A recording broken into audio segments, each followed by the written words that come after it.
May is National Tennis Month, and what we're doing is we are honoring tennis moms who really inspire their kids to go out there and play the game. And the beauty of tennis moms is the fact that unlike soccer moms and other moms, they can actually go out and participate and play with their kids in this particular sport, which is tennis. And we're also celebrating the fact that over 30 million players are out there and have played the game this year, and that's the highest number in the last 25 years. And that's mainly because the sport has really brought itself down to cater to the younger kids. And we have this Quickstart format, which has the Nerf tennis balls and the smaller nets and the smaller tennis rackets, and that really encourages the younger kids, 4, 5, 6-year-olds to come out and play at their own level, and they're just having a ball doing it. And I think the USTA's goal is just to bring the youngsters, the younger players, into the game.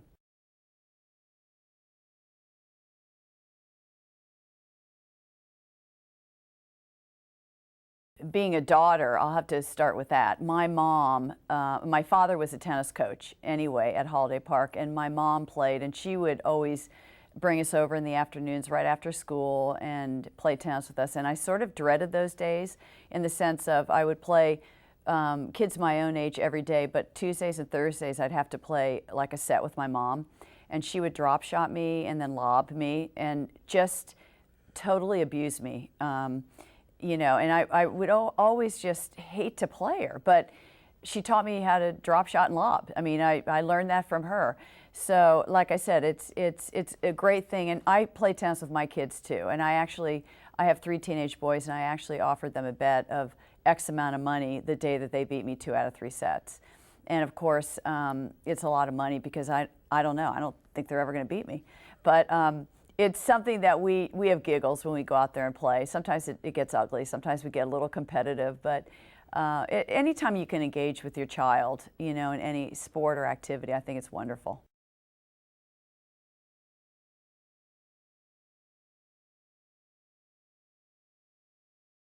The format is called Quickstart tennis, and I think it's being brought to a lot of public courts and recreational facilities. And the beauty of this also is that you can put it in a room in your house, you can put it in your garage, you can put it in your driveway. It's such a small area that you need.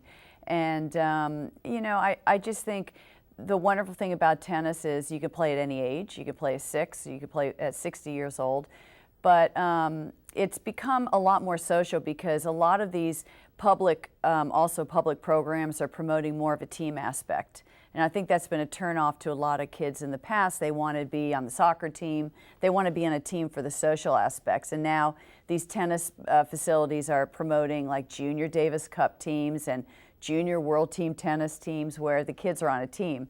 And I think, that kind of filters when you get older, then you're in leagues and you have, tennis leagues for adults too. So it's getting to be more, not only a single individual sport, but more of a team sport also.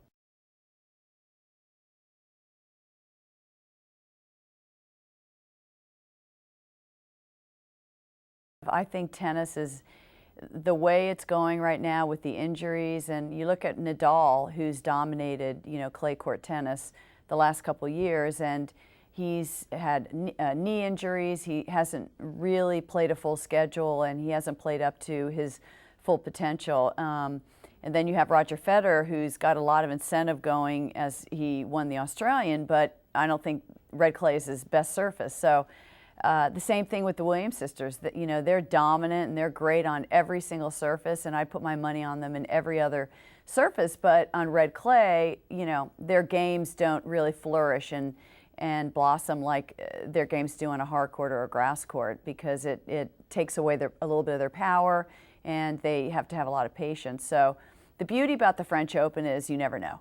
It's just a big question mark, I think.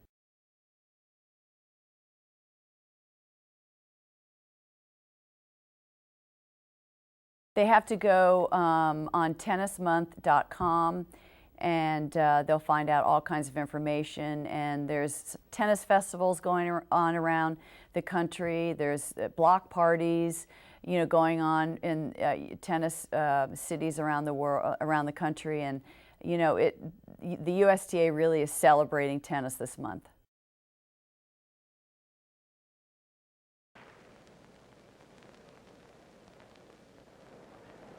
Down a break, Hannah tries to vary the pace. But Chris is no longer simply a baseline. If there was ever any doubt, Chris Evert Lloyd's place in U.S. Open history is secure.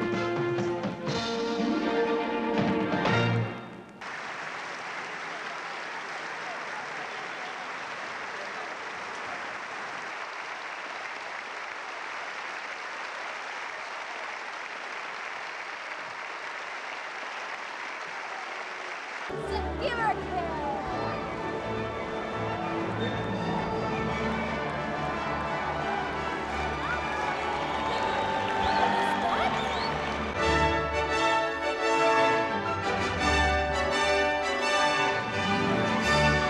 Test your skills at the drop of the bucket. We good to go?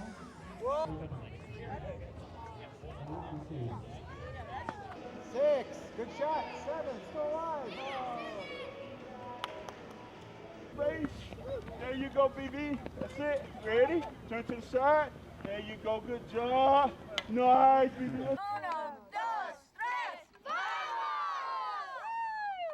Okay, good job. Okay, ready and go.